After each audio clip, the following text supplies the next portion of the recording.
Today headline: National Data Association launched it.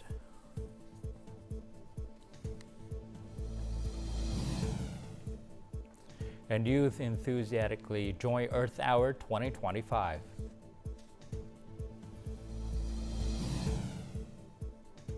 And in a war news, Japan, China, and South Korea hold trilateral talks.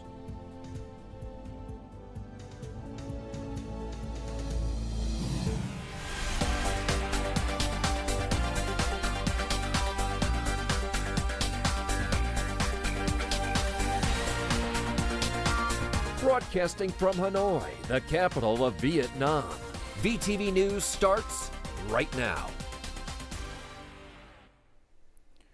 Hello, it's 3 p.m. local time in Hanoi. You're watching Vietnam News. Vietnam has established First National Data Association as a hub for digital expert and a pioneer in implementing science and technology resolutions. The association held its first congress for the 2025-2030 term on Saturday morning, with Party General Secretary Tô Lâm and Prime Minister Phạm Minh Chính in attendance. The association's mission is to connect management agencies, businesses, organizations, and individuals working in the data field. General Lương Tam Quang, Politburo member and Minister of Public Security, was elected chairman of the National Data Association, along with its executive and standing committees. The Party General Secretary suggested that the association focus on developing and proposing improvement to data regulations while strengthening its central role in building, developing, and enriching national data resources. Prime Minister Phạm Minh Chính has issued a new directive outlining key tasks and solutions for state-owned enterprises to drive double-digit economic growth and sustainable national development. The directive emphasizes the need for these enterprises to become more eligible and responsive to changing market conditions while maintaining their crucial leadership role in essential economic sectors. The Prime Minister has identified 6 strategic areas where state-owned enterprises must be pioneer. These include innovation, digital transformation, the application of science and technology in the spirit of Resolution 57 of the Politburo, and actively contributing to 3 strategic breakthroughs with a focus on institutional reform and accelerating overall economic growth. Additionally, these enterprises are expected to pioneer the development of digital, green, and circular economies, implement comprehensive social policies and social security measures, and establish strong Vietnamese brands within global supply chains. During a recent working session with the Steering Committee on Science, Technology, Innovation, and Digital Transformation, Prime Minister Phạm Minh Chính called for the development of a national program for strategic technology and industry. This program would be essential for Vietnam to keep pace with global digital transformations and strengthen its position in the international technology supply chain. Experts highlight artificial intelligence and semiconductor technologies as crucial areas, with semiconductor development being particularly promising. However, there is ongoing debate about which other technologies deserve priority status. Experts caution that the strategic technologies list must be carefully curated, taking a focused approach to avoid spreading resources too thin. I believe the technologies we need can change rapidly, but we should concentrate on about 5 to 6 areas, such as energy technology, environmental technology, healthcare technology, materials technology, and information technology. Even with the right goals, the program's design and its implementation are of utmost importance. A strategic program must be comprehensive, anticipating potential challenges and risks, and devising measures to address them. Only then can we succeed. To accelerate strategic technology development, the country needs breakthrough policies, including pilot programs, calculated risk-taking, increased budget allocations, and public-private partnerships for research and development. To realize the specific objectives of Resolution 57, it is vital to create a public-private partnership mechanism that harmonizes the strengths of the state with the ambitions of the private sector. This collaboration will pave the way for successful implementation. Vietnam stands on the brink of a significant breakthrough in strategic technology development. The timely implementation of this program serves not only as an urgent necessity, but also as a pivotal catalyst to help Vietnam achieve upper middle income country status by 2030. With the private sector contributing 51% of GDP, its vital role in economic growth is undeniable. In alignment with central government policies, provinces and cities across the Mekong Delta have remained committed to fostering private sector development. By mobilizing all available resources and working collaboratively, they aim to enhance the efficiencies and sustainability of this key economic driver. With a capacity of 40 megawatts, this is a large-scale private onshore wind power project in Bac Lieu province. Thanks to streamlining investment procedures, the enterprise has swiftly completed construction and brought the project into efficient operation. In 2024, we plan to generate over 85 million kilowatt hours, contributing about $548,000 to the state budget. Continuously innovating technology and boldly expanding production, this enterprise emphasized that the government's investment in transport infrastructure and a favorable business environment are key drivers of private sector growth. Our production and export activities operate efficiently and smoothly.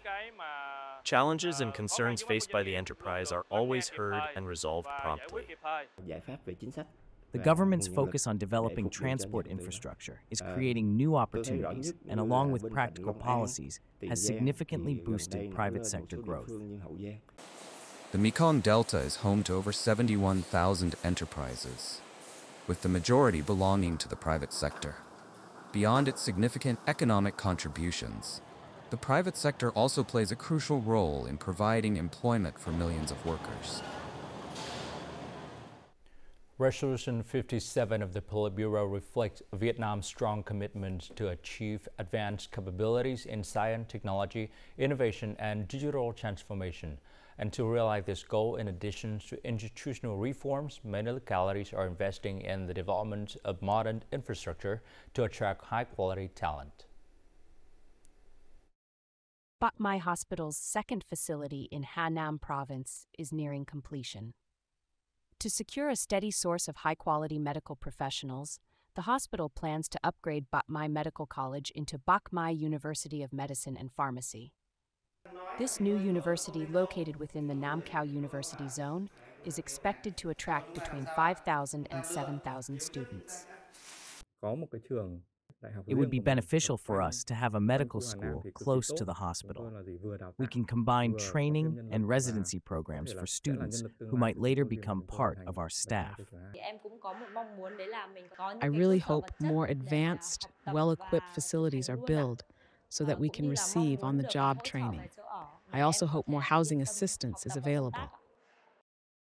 Sun Group has invested more than 38 million USDs in the Nam Cao University Zone's infrastructure, including internal roads and connecting routes to Phu Ly City, key industrial zones, and Ring Road No. 5. Additionally, a social housing project with over 12,000 units has recently been launched. We genuinely want to develop a social housing fund that provide convenient and affordable housing units for those concerned. Accommodation demand is huge among the groups of university lecturers and migrating workers. Therefore, we have launched a social housing fund for these groups of people. Ha Nam aims to allocate at least 3% of its annual budget to the development of science, technology, innovation, and digital transformation. The province targets to achieve advanced levels of scientific and technological capacity in several key sectors by 2030. Coming up next on VTV News, Highland communities struggle with access to clean water.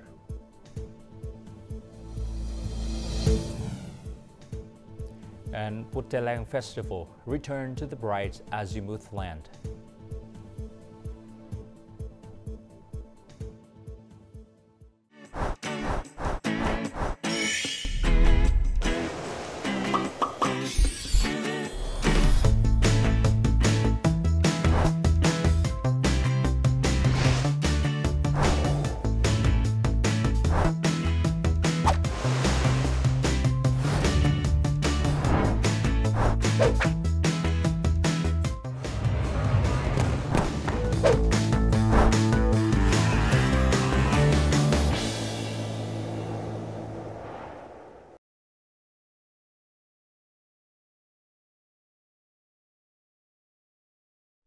March 22nd marks World Water Day, a global observance that raises awareness about the importance of water sources and the urgent need to protect them sustainably.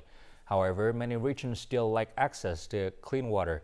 In Sapa Town, Lào Cai province, only 5 out of 6 wards have access to clean water, leaving 10 communes and numerous households dependent on mountain water sources.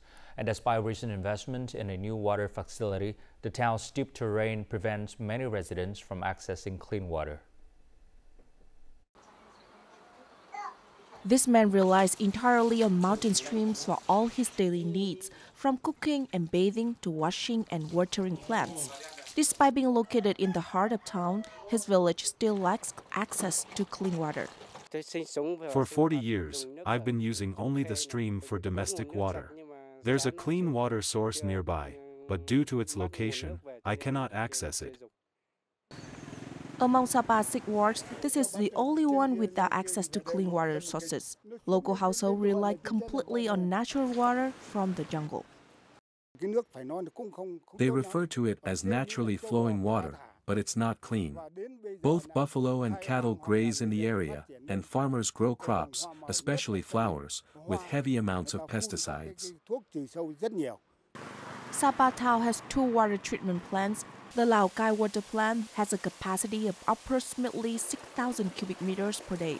Currently in its first phase of operation, the Sapa Clean Water Company can supply the town with 7,500 cubic meters of water. Despite having sufficient capacity to serve all towns, only 5 wards have access to clean water.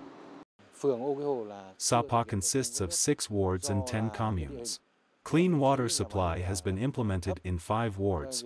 The water treatment facility's low elevation prevents water from reaching these households. From 2018 to 2019, Sapa experienced severe water shortages, particularly in peak tourist seasons, impacting both locals and visitors alike. Ensuring universal access to clean water is now more urgent than ever. With natural disaster becoming more frequent, a forest's vital importance has never been clearer. Globally, forests regulate temperatures, prevent floods, and reduce landslide. But for those living them, forests are more than just protections, they are home. In Thuận Châu District, Sơn La Province, villagers are actively preserving their forests, knowing that safeguarding the trees means securing their future. During dry season, just a small mistake can spark a forest fire at any moment. Today's fire drill simulates a realistic scenario, a fire breaking out due to field burning near the forest's edge. The drill tests community readiness and response in high-risk areas. Without proper firefighting equipment, we rely on the tools we use in the fields. We cut trees, dig trenches, and throw rocks and soil onto the flames to slow the fire before putting it out. Firefighting becomes even more challenging during storms. That's why this model needs to be expanded. It helps people understand that the best way to protect the forest is through prevention. After Typhoon Yagi struck, Thuận Châu District suffered devastating landslides that destroyed over 130 hectares of forest, mostly natural forest. Determined to restore their losses, locals have found an innovative solution for the steep terrain: seed cannons, which they consider the most effective method for forest regeneration. When we plant forests, the survival rate is often low, sometimes only 50%.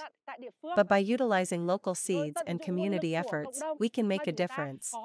If we take action regularly, every month or every quarter, we can increase natural regeneration and strengthen the forest's long-term sustainability. Each clay firecracker, made through a process similar to baking, contains seeds and organic fertilizer. The village has lost significant forest cover due to landslides. Today, Ms. Hoa has volunteered to learn the art of making seed firecrackers, believing that protecting the forest means protecting both her home and homeland. I hope the seeds we drop will germinate and grow into forests, protecting our homeland and villages from erosion and landslides.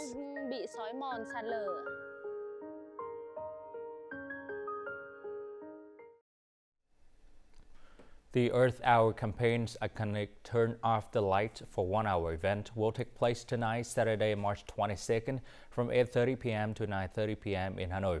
Under the theme Green Transition, Green Future, this year's event aims to inspire young people to embrace sustainable living and join community environmental efforts. More in the following story. While pedaling a bicycle to generate electricity might seem simple, it proves challenging for a 7-year-old child. The experience teaches her firsthand how much effort it takes to produce energy. Cycling to generate electricity is really hard. We have to save electricity. An interactive QA game drew enthusiastic young participants who were eager to learn and share ideas about environmental transformation. The Sustainable Development Network at universities hopes to use this event to expand beyond its current presence in 20 provinces and cities. The network was established with the participation of various clubs at universities. This demonstrates that young people are actively contributing to sustainable development and green transformation. As Earth Hour marks its 19th anniversary, its mission has evolved beyond just turning off lights for 1 hour to save electricity. The campaign now strives to promote a broader green lifestyle and reinforce the community's sense of environmental responsibility. Hanoi's Kilometer Zero milestone will be placed at Lý Thái Tổ Flower Garden, which sits at the center of Hoàn Kiếm Lake and its surrounding area, according to the Hoàn Kiếm District People's Committee. The garden spans over 1 hectare. The Khánh Tiết yard will be expanded toward the Đinh Tiên Hoàng Street sidewalk with the Kilometer Zero marker positioned at the yard center. Renovation of Lý Thái Tổ Flower Garden is scheduled to begin in April and be inaugurated in October this year. In 2020, Hoàn Kiếm District held a design competitions to gather architectural proposals for the Kilometer Zero milestone project.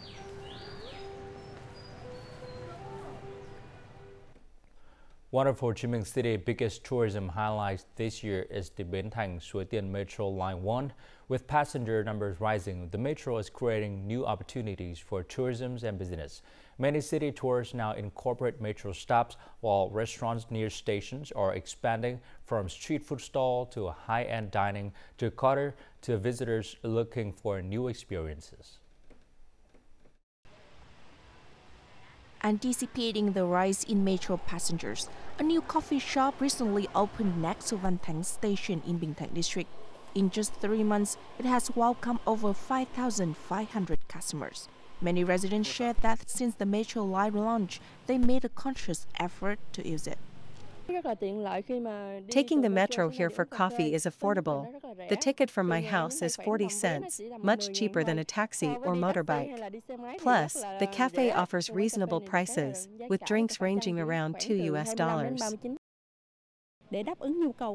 This is a new step toward meeting customer demand while capitalizing on metro-driven tourism. In the future, we plan to expand street food areas to cater to the diverse dining preferences of visitors.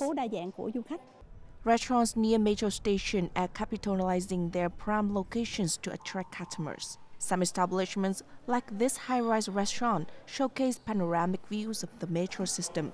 To enhance its appeal, the restaurant regularly changed its culinary themes and offered 10 to 20% discounts, attracting both metro passengers and food lovers.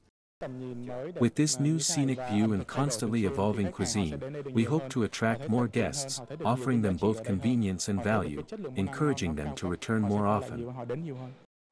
Restaurants and cafes are leveraging the metro's novelty and appeal to revitalize the food and beverage sector. Meanwhile, diners benefit from both convenient metro access and diverse dining options with attractive discounts. Tourism bookings from Russia to Vietnam surged in March with a sharp increase in tours and air tickets. This growth is primarily driven by the resumption of direct flights between the two countries. According to online booking platforms, tour sales to Vietnam in the first half of March rose 3 to 4 times compared to the same period last year. Vietnam now ranked third in summer tourism bookings for Russian travelers after Turkey and Egypt. Russian travel agencies consider Vietnam an ideal destination, citing its beautiful beaches, reasonable costs, and favorable visa policies.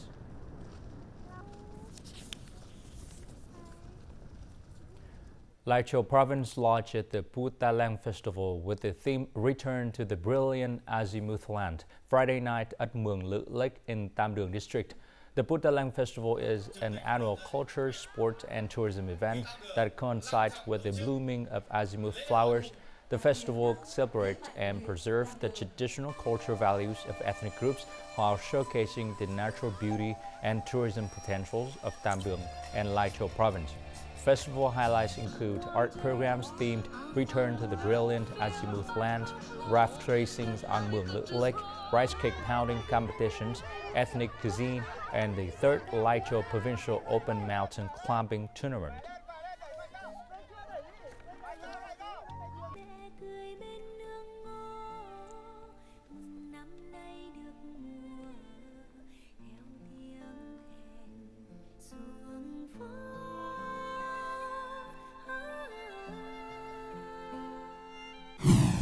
Coming up next in our news, Japan, China, and South Korea hold trilateral talks.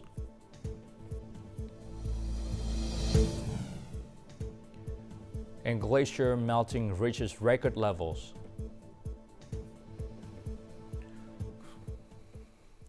Saturday morning in Tokyo, the foreign ministers of Japan, China, and South Korea met to discuss regional and global challenges. The meeting comes at a critical time as geopolitical tensions continue to rise.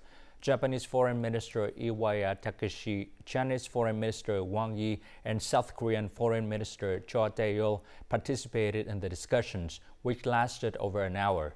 At a joint press conference, the ministers highlighted key areas of cooperation, including boosting economic ties, enhancing people-to-people exchanges, tackling infectious diseases, and addressing demographic challenges such as aging populations and declining birth rates. They also exchanged views on North Korea.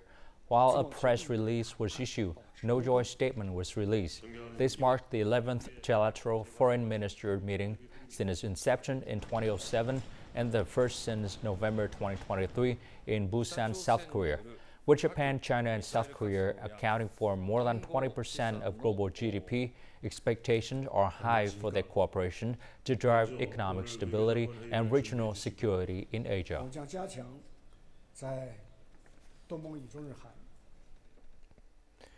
Boeing has secured a significant contract from the U.S. Department of Defense to develop the F-47, the world's first sixth-generation fighter jet, as part of the Next Generation Air Dominance and GAD program. The advanced aircraft is designed to operate seamlessly with drone swarms and is equipped with cutting-edge stealth technology, rendering it nearly undetectable. President Donald Trump highlighted that a prototype has been undergoing secret test flight for nearly 5 years, underscoring its advanced development stage. While the exact value of the contract remains undisclosed, estimates suggest that each F-47 could cost over $300 million when mass production commences. Following the announcements, Boeing stock experienced a notable increase. The Central Bank of Russia has maintained its key interest rate at 21% per annum to address persistent inflationary pressures. In February, Russia's annual inflation rate exceeded 10% for the first time since 2023. To combat this, the central bank has raised interest rate by a total of 13.5 percentage points in less than 2 years. The central bank has indicated that if this inflationary trend do not align with their targets, further rate hikes may be considered. The central bank remains vigilant in monitoring inflation dynamics and is prepared to adjust monetary policies as necessary to achieve its inflation targets. This year, World Water Day, designated by the United Nations, highlights the critical role of glaciers in global water security. This theme comes as glaciers worldwide face unprecedented melting rates, with UNESCO reporting the fastest decline in the past 3 years. More to follow. A UN report reveals that 450 billion tons of glacier ice melted in 2024, making it the fourth highest year for ice loss on record. In the past 6 years, the world has seen 5 of the worst years for glacier melting, highlighting an alarming trend. If you look at the past years, we actually had like the 5 most negative years on record we did have in the past 6 years. So you see this increasing dramatic glacier loss from year to year. At the current melting rate, glaciers could disappear this century, becoming the largest contributor to rising sea levels. This would put millions at risk of catastrophic flooding and severely impact hydroelectric power and agriculture. With 275,000 glaciers holding 70% of the world's fresh water, urgent conservation efforts are crucial. But globally, we can say we have some 275,000 glaciers left, disappearing quickly. This is unnegotiable, and then an increasing warming climate is contributing to more ice as well as snow melt. Experts warn that melting glaciers have already caused a 25 millimeters rise in sea levels. In the coming years, glaciers could add 1 millimeter per year, putting an additional 300,000 people at risk of flooding annually. This underscores the urgent need for glacier conservation to mitigate global water and climate crises. And now, as usual, let's continue with the weather forecast.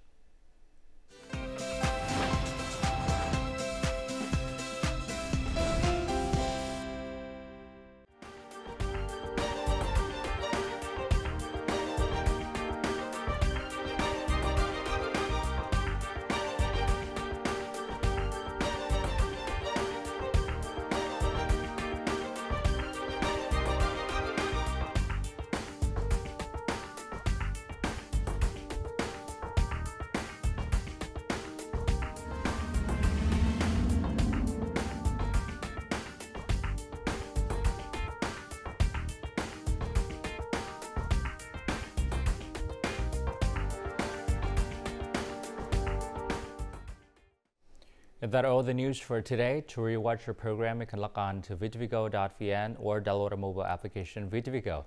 Thanks for watching and goodbye for now.